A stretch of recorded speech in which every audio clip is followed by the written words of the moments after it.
Let's talk trash. You know, we had to be taught to renounce the powerful conservation ethic we had developed during the Great Depression and World War II. After the war, we needed to direct our enormous production capacity toward creation of products for peacetime. Life magazine helped in this effort by announcing the introduction of throwaways that would liberate the housewife from the drudgery of doing dishes. Mental note to the liberators: throwaway plastics take a lot of space and don't biodegrade. Only we humans make waste that nature can't digest. Plastics are also hard to recycle. A teacher told me how to express the under 5% of total plastics recovered in our waste stream. It's diddly point squat. That's the percentage we recycle. Now, melting point has a lot to do with this. Plastic is not purified by the remelting process like glass and metal. It begins to melt below the boiling point of water and does not drive off oily contaminants, for which it is a sponge. Half of each year's 100 billion pounds of thermoplastic pellets will be made into fast-track trash. A large, unruly fraction of our trash will flow down rivers to the sea. Here is the accumulation at Ballona Creek next to the LA airport. And here is the flotsam near California State University Long Beach and the desal plant we visited yesterday. In spite of deposit fees, much of this trash leading out to the sea will be plastic beverage bottles. We use 2 million of them in the United States every 5 minutes, here imaged by TED presenter Chris Jordan, who artfully documents mass consumption and zooms in for more detail. Here is a remote island repository for bottles off the coast of Baja California. Isla San Roque is an uninhabited bird rookery off Baja's sparsely populated central coast. Notice that the bottles here have caps on them. Bottles made of polyethylene terephthalate, PET, will sink in seawater and not make it this far from civilization. Also, the caps are produced in separate factories from a different plastic, polypropylene. They will float in seawater, but unfortunately do not get recycled under the bottle bills. Let's trace the journey of the millions of caps that make it to sea solo. After a year, the ones from Japan are heading straight across the Pacific, while ours get caught in the California current and first head down to the latitude of Cabo San Lucas.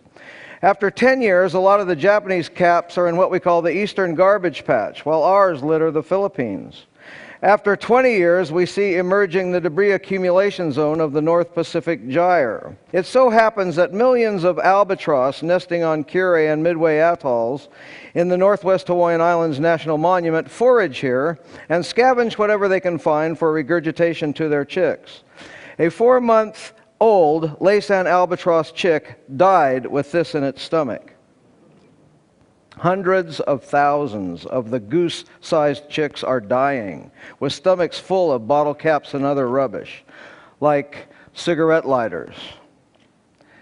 But mostly bottle caps. Sadly, their parents mistake bottle caps for food, tossing about in the ocean surface. The retainer rings for the caps also have consequences for aquatic animals. This is Mae West, still alive at a zookeeper's home in New Orleans.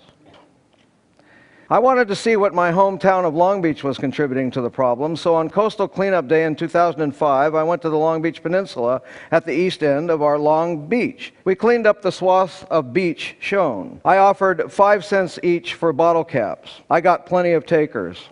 Here are the 1,100 bottle caps they collected. I thought I would spend 20 bucks that day. I ended up spending nearly 60. I separated them by color and put them on display the next Earth Day at Cabrillo Marine Aquarium in San Pedro. Governor Schwarzenegger and his wife Maria stopped by to discuss the display. In spite of my girly man hat, crocheted from plastic shopping bags, they shook my hand. I showed him and Maria a zooplankton trawl from the gyre north of Hawaii with more plastic than plankton. Here's what our trawl samples from the plastic soup our ocean has become look like. Trawling a zooplankton net on the surface for a mile produces samples like this and this. Now, when the debris washes up on the beaches of Hawaii, it looks like this. And this particular beach is Kailua Beach, the beach where our president and his family vacationed before moving to Washington. Now, how do we analyze samples like this one that contain more plastic than plankton?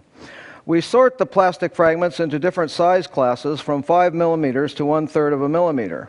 Small bits of plastic concentrate persistent organic pollutants up to 1 million times their levels in the surrounding seawater. We wanted to see if the most common fish in the deep ocean at the base of the food chain was ingesting these poison pills. We did hundreds of necropsies, and over 1/3 had polluted plastic fragments in their stomachs. The record holder, only 2.5 inches long, had 84 pieces in its tiny stomach. Now, you can buy certified organic produce, but no fishmonger on earth can sell you a certified organic wild-caught fish. This is the legacy we are leaving to future generations. The throwaway society cannot be contained. It has gone global. We simply cannot store and maintain or recycle all our stuff. We have to throw it away. Now, the market can do a lot for us, but it can't fix the natural system in the ocean we've broken.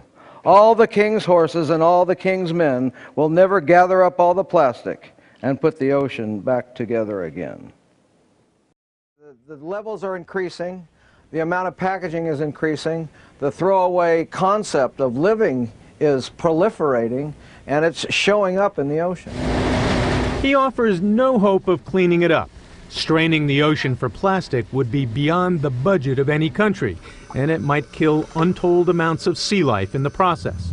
The solution, Moore says, is to stop the plastic at its source. Stop it on land before it falls into the ocean. Now there's your typical t-shirt shopping bag. And in a plastic-wrapped and packaged world, he doesn't hold out much hope for that either. This is Brian Rooney for Nightline in Long Beach, California.